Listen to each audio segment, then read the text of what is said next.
Hello students, we are continuing chapter number 3, metals and non-metals.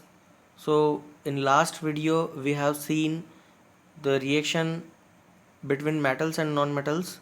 Now in this video we are going to see here formation of compound. So let's see NaCl NaCl जो है एक compound यहाँ पर है हमारे पास, ठीक है। तो हम लोग यहाँ पर देखते हैं कि फॉर्मेशन ऑफ कंपाउंड कैसे यहाँ पर बनता है या यहाँ पर कंपाउंड जो है वो फॉर्म कैसे होता है। तो आइए हमारे पास में एक एग्जांपल के तौर पर हम लोग NaCl लेते हैं, सोडियम क्लोराइड जिसे हम लोग कहते हैं। तो यहाँ पर देखते हैं हम लोग सोडियम Na, इसका एटॉमिक नंबर होता है 11 और इसका अगर हम लोग इलेक्ट्रॉनिक कॉन्फ़िगरेशन अगर देखें तो फर्स्ट शेल में 2 इलेक्ट्रॉन, सेकंड शेल में 8 इलेक्ट्रॉन और लास्ट जो वैलेंस शेल होता है उसमें 1 इलेक्ट्रॉन होता है। इसी तरीके से अगर हम लोग Cl की अगर बात करें तो Cl यानी कि क्लोरीन, तो क्लोरीन की अगर हम लोग बात करें तो इसका एटॉमिक नंबर 17 होता है। इसका इलेक्ट्रॉनिक कॉन्फ़िगरेशन हो जाएगा, इसके फर्स्ट शेल में 2 इलेक्ट्रॉन, नेक्स्ट शेल में 8 इलेक्ट्रॉन्स और इसका जो आउटर मोस्ट शेल होगा जिसे कि हम लोग वैलेंस शेल कहते हैं, इसके वैलेंस शेल में 7 इलेक्ट्रॉन्स है, ठीक है।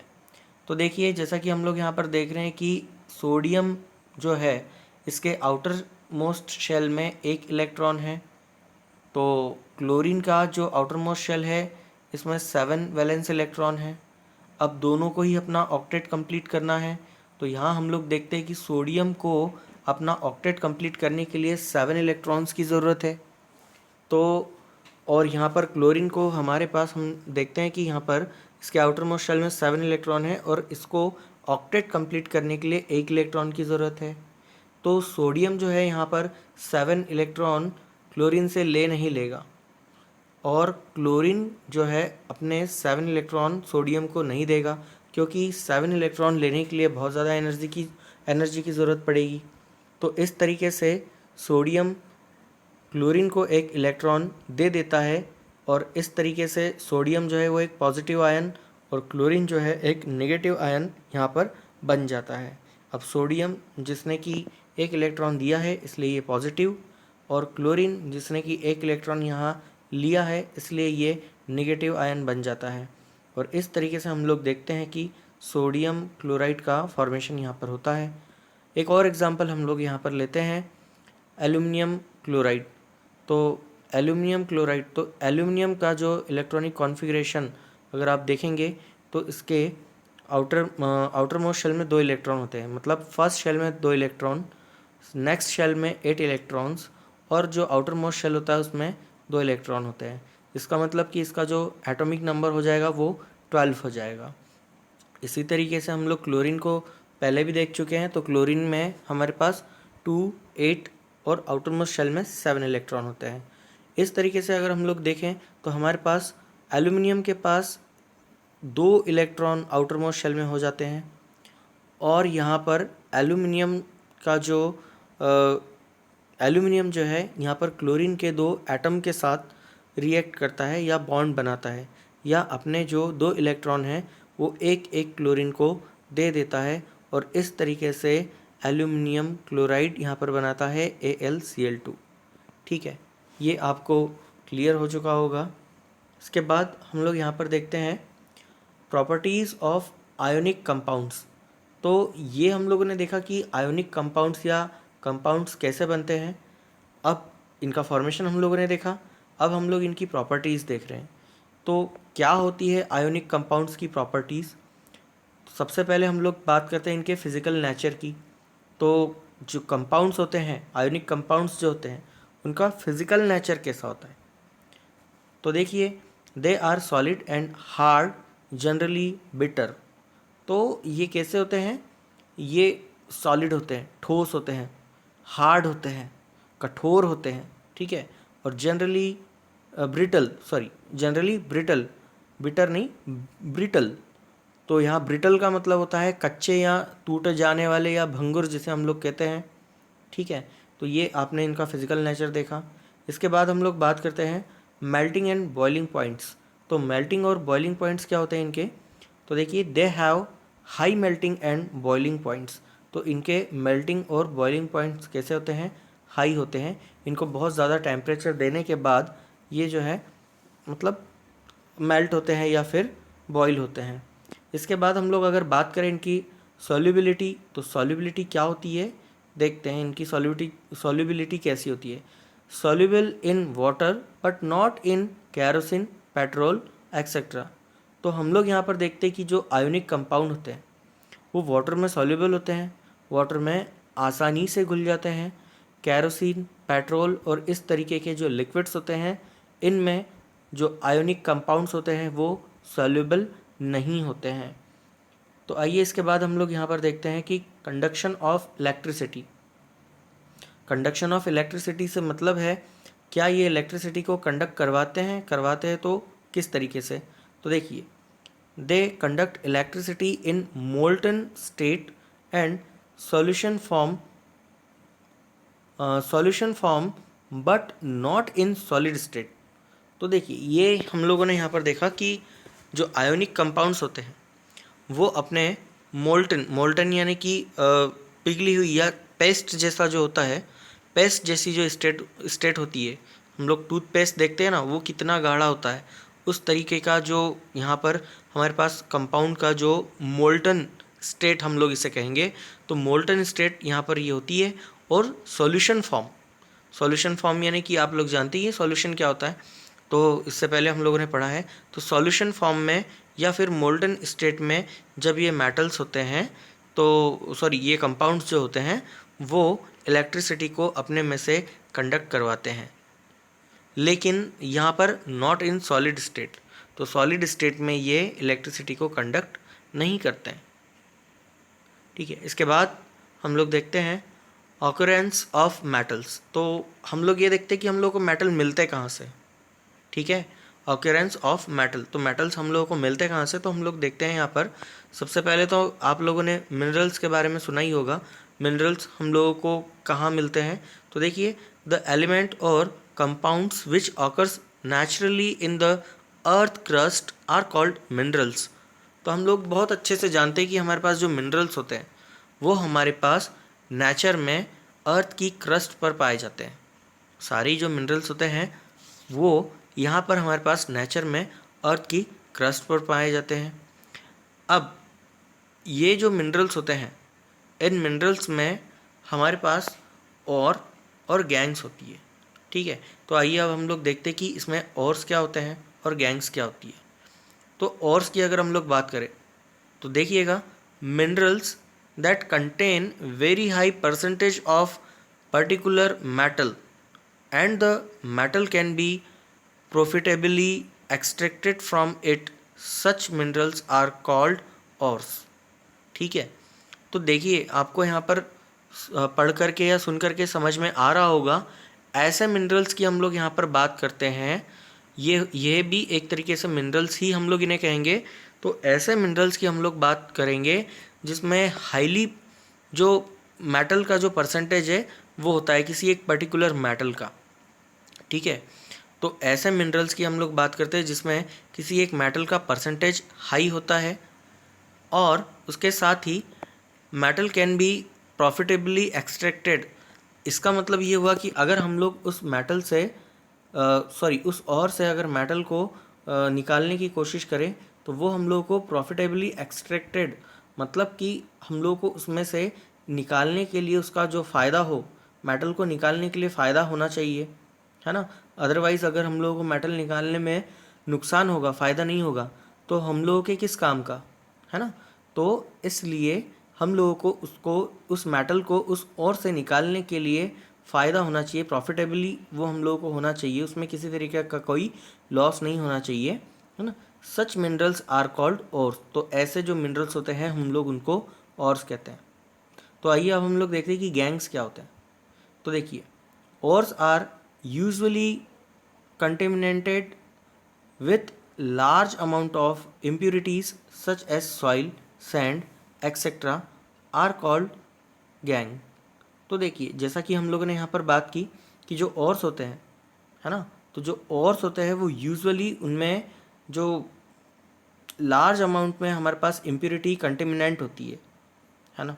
तो एक अकेला जो मेटल होता है वो ओर्स में नहीं होता, उसके साथ बहुत सारी इम्प्योरिटीज़ होती है, जैसे कि सॉइल के पार्टिकल्स होते हैं, सैंड के पार्टिकल्स होते हैं, एक्सेट्रा। तो ये जो इम्प्योरिटी है, जैसे सॉइल, सैंड, जो भी कुछ होता है, इन्हें हम लोग गैंग कहते हैं। ठीक है। इसके बाद हम लोग यहाँ पर देखते हैं कि extraction of metals from ores.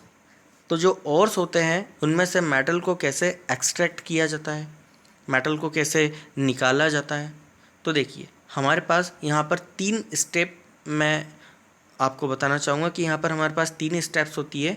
तो इन 3 स्टेप्स को फॉलो करके हम लोग और में से मेटल को एक्सट्रैक्ट करते हैं। ठीक है। तो जैसे हम लोग यहाँ पर देख रहे हैं एनरिचमेंट ऑफ ओर्स। ठीक है। तो एनरिचमेंट्स ऑफ ओर, तो और जो होता है उसमें हमारे पास एक तरीके से और गैंग, इन दोनों का मिक्सचर होता है। तो एनरिचमेंट्स ऑफ ओर, तो जिसमें से हमारे पास प्योरली जो मेटल्स के जो पार्टिकल्स है उनका एनरिचमेंट, यानी कि उनकी मात्रा यहाँ पर हमारे पास ज़्यादा होनी चाहिए। ठीक है। उसके बाद एक्सट्रैक्शन ऑफ मेटल्स, तो मेटल्स को उसके बाद हम लोग एक्सट्रैक्ट कैसे करते हैं, है ना, extract of metal from ores. तो ओर्स में से हम लोग कैसे उन मेटल्स को एक्सट्रैक्ट करेंगे। इसके बाद थर्ड स्टेप हमारे पास यहाँ पर आती है रिफाइनिंग ऑफ मेटल्स। तो हम लोगों ने फर्स्ट स्टेप देखा एनरिचमेंट्स ऑफ और में हमारे पास मेटल का एनरिचमेंट ज़्यादा होना चाहिए। ऐसे ही ओर्स को हम लोग सेलेक्ट करते हैं मेटल्स को और में से एक्सट्रैक्ट करने के लिए। सेकंड स्टेप हमारे पास होता है एक्सट्रैक्शन ऑफ मेटल्स। तो फिर हम लोग और में से सेकंड जो स्टेप में हम लोग मेटल को एक्सट्रैक्ट करते हैं। और जो थर्ड स्टेप होता है हमारे पास रिफाइनिंग ऑफ मेटल्स, इसके बाद हम लोग मेटल्स को रिफाइन करते हैं। तो देखिए ये इसके लिए हमारे पास जो फर्स्ट स्टेप होता है, तो फर्स्ट स्टेप में हम लोग ये देखते हैं कि एनरिचमेंट ऑफ ओर्स। तो ओर्स का जो एनरिचमेंट होता है वो किस तरीके से, तो देखिए it is the process of removing gang from ores. ठीक है। तो हम लोग यहाँ पर ये देखते हैं कि हमारे पास जो ओर्स होता है उसमें से हम लोग गैंग को रिमूव करते हैं। तो गैंग रिमूव करने के बाद हमारे पास और जो है उसमें बहुत सारा जो परसेंटेज है वो मेटल का हो जाएगा। तो इस तरीके से एनरिचमेंट ऑफ ओर्स हम लोग यहाँ पर देखते हैं। तो आइए अब हम लोग इसमें देखते हैं कि क्या क्या इसमें मेथड या टेक्निक्स जो है वो यूज़ होती है ओर्स में से गैंग को रिमूव करने की या हटाने की। तो देखिए जैसे हम लोग यहाँ पर देख रहे हैं दीज टेक्निक्स और methods are used in this process. तो क्या क्या होती है, फर्स्ट हमारे पास है हाइड्रोलिक वॉशिंग, सेकंड हमारे पास है मैग्नेटिक सेपरेशन, थर्ड हमारे पास है फ्रॉथ फ्लोटेशन, और फोर्थ हमारे पास है केमिकल सेपरेशन या इसे हम लोग लीचिंग भी कहते हैं। ठीक है। तो इनको हम लोग थोड़ा सा डिटेल में स्टडी करते हैं। तो आइए हमारे पास में फर्स्ट जो टेक्निक या मेथड है वो है हाइड्रोलिक वॉशिंग। तो हाइड्रोलिक वॉशिंग क्या होती है, या इसको हम लोग ग्रेविटी सेपरेशन भी कहते हैं, ग्रेविटी सेपरेशन या हाइड्रोलिक वॉशिंग। तो देखिए इन दिस प्रोसेस क्रश्ड और वॉश्ड बाय वाटर स्टीम। तो यहाँ पर हम लोग क्या करते हैं, पहले तो सबसे पहले और जो होते हैं उनको क्रश कर लेते हैं, उनको छोटे छोटे पार्टिकल्स में तोड़ लिया जाता है, और इसके बाद हम लोग उसको क्या करते हैं वॉश्ड बाय वाटर स्टीम। तो वाटर की जो स्ट्रीम होती है उसके थ्रू हम लोग उसको वॉश करते हैं। अब आगे हम लोग देखते हैं if an ore is denser than gangue then the gangue particles are washed away with water steam and heavy or remains behind। और जो हमारे पास जो यहाँ पर हम लोगों ने देखा कि अगर हमारे पास जो और है वो और अगर डेंसर है गैंग की कंपैरिजन में, अगर हम लोग बात करें हमारे पास जो और गैंग, ये दोनों के अगर हम लोग कंपेयर कर लें तो इनमें अगर हमारे पास और का डेंसिटी ज़्यादा है तो स्वाभाविक सी बात है और के जो पार्टिकल है वो हैवी हो जाएंगे और गैंग के जो पार्टिकल है वो लाइटर हो जाएंगे, हल्के हो जाएंगे। ठीक है। तो इसके बाद हम लोग देखते हैं then the gangue particle are washed away. तो जो गैंग के जो पार्टिकल है उनको धो करके अलग कर लिया जाता है विथ वाटर स्ट्रीम, एक पानी के बहाव के साथ जो है उसको यहाँ पर अलग कर लिया जाता है जो गैंग के जो पार्टिकल होते हैं उन्हें। एंड हैवी और रिमेन बिहाइंड, और इस तरीके से जो हायर डेंसिटी वाले जो मेटल के जो या और के जो पार्टिकल्स होते हैं वो यहाँ पर रह जाते हैं। जैसे कि हम लोग यहाँ पर देखते हैं और हमारे पास में टीन और लेड का जो ऑर्स होते हैं, है ना, also used in gold refining. तो यहाँ पर हमारे पास में इस जो ऑर्स होते हैं टीन और लेड के ऑर्स, टीन और लेड्स के और गोल्ड के जो ऑर्स होते हैं इनको भी रिफाइन करने के लिए हम लोग इस मेथड का, इस टेक्निक का यूज़ करते हैं, हाइड्रोलिक वॉशिंग का। ठीक है, इसके बाद हम लोग देखते हैं मैग्नेटिक सेपरेशन। तो मैग्नेटिक सेपरेशन में क्या होता है, this method works on magnetic principle. तो ये जो मेथड है ये किस पर वर्क करता है, मैग्नेटिक प्रिंसिपल पर वर्क करता है। दिस मेथड अप्लाइड व्हेन और and gangue particle have different magnetic properties.